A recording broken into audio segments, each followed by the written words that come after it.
नमस्कार। हरियाणा के साप्ताहिक मौसम पूर्वानुमान के इस बुलेटिन में आपका स्वागत है। मैं हूं देवेंद्र त्रिपाठी और आप देख रहे हैं मौसम तक चैनल।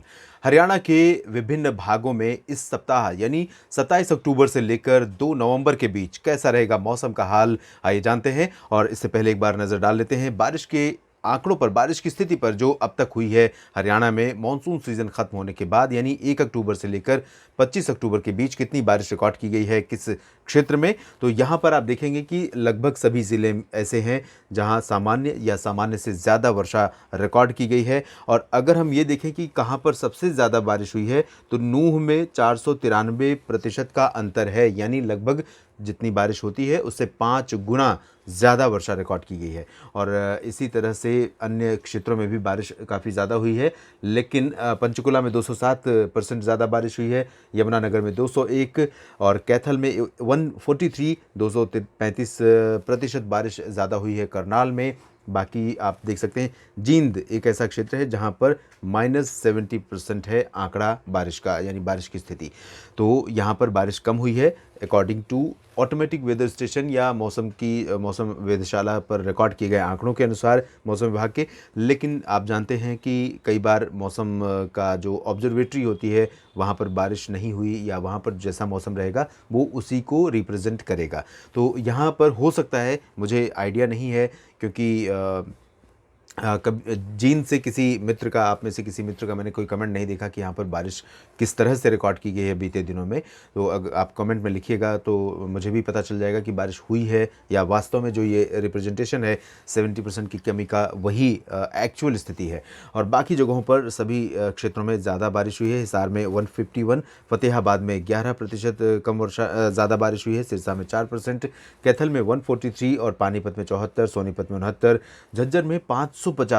माफ़ कीजिएगा, मैंने नूंह का जिक्र किया था, लेकिन सबसे ऊपर है झज्जर जहां पर 585% ज़्यादा है बारिश एक्चुअल के मुकाबले, यानी कि 6 गुना ज़्यादा वर्षा रिकॉर्ड की गई है। नूंह में 5 गुना ज़्यादा है, 391% ज़्यादा है फरीदाबाद में, पलवल में 473, गुरुग्राम में 231, रेवाड़ी में 351, महेंद्रगढ़ में 131, चरखी दादरी में 159 और भिवानी में 104।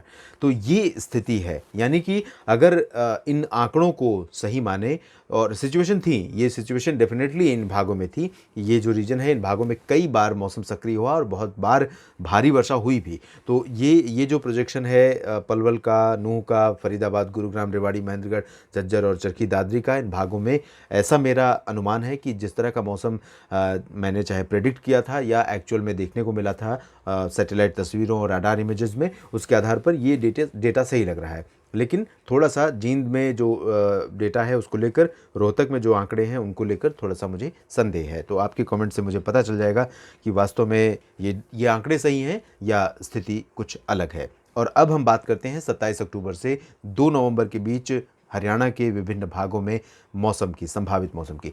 इस सप्ताह हरियाणा में सभी ज़िलों में उत्तर से लेकर दक्षिण तक और पूरब से लेकर पश्चिम तक ड्राई वेदर रहेगा और शुष्क उत्तर पश्चिमी दिशा से शुष्क हवाएं लगातार चलती रहेंगी और ये हवाएं ठंडी होंगी, पहाड़ों पर हुई बर्फबारी का असर अपने साथ लेकर पहुंचेंगी। तो इससे उम्मीद कर सकते हैं कि यमुनानगर, पंचकुला, अंबाला और चंडीगढ़ समेत करनाल, कुरुक्षेत्र, कैथल, जींद, हिसार, रोहतक, पानीपत, सोनीपत, भिवानी, चरखी दादरी, महेंद्रगढ़, झज्जर और गुरुग्राम, नूंह, पलवल, फरीदाबाद समेत हिसार, फतेहाबाद, सिरसा, इन सभी क्षेत्रों में तापमान गिरेगा और समय से पहले ज़्यादा सर्दी महसूस की जाएगी। न्यूनतम तापमान इन सभी भागों में इस सप्ताह औसत से नीचे ही रहेगा। हालांकि इतना ज़्यादा नीचे तापमान अभी नहीं पहुंचा है कि फसलों के लिए, किसान भाइयों के लिए चिंता बढ़ जाए, लेकिन इस बार आप जानते हैं कि ला नीना की स्ट्रॉन्ग कंडीशन है प्रशांत महासागर में और इसी वजह से अनुमान है, संभावना है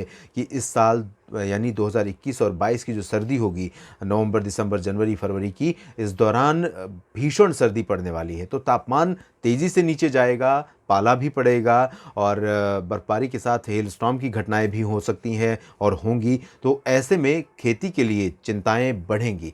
तो किसान भाइयों को मॉनसून में आमतौर पर बहुत कमर कस के रहना होता है, लेकिन इस सीज़न में भी लग रहा है कि इस साल पूरे भारत में किसान भाइयों को कमर कसकर रहना होगा ताकि अपनी गाढ़ी कमाई, मेहनत की कमाई और लागत को नुकसान होने से वो बचा सकें।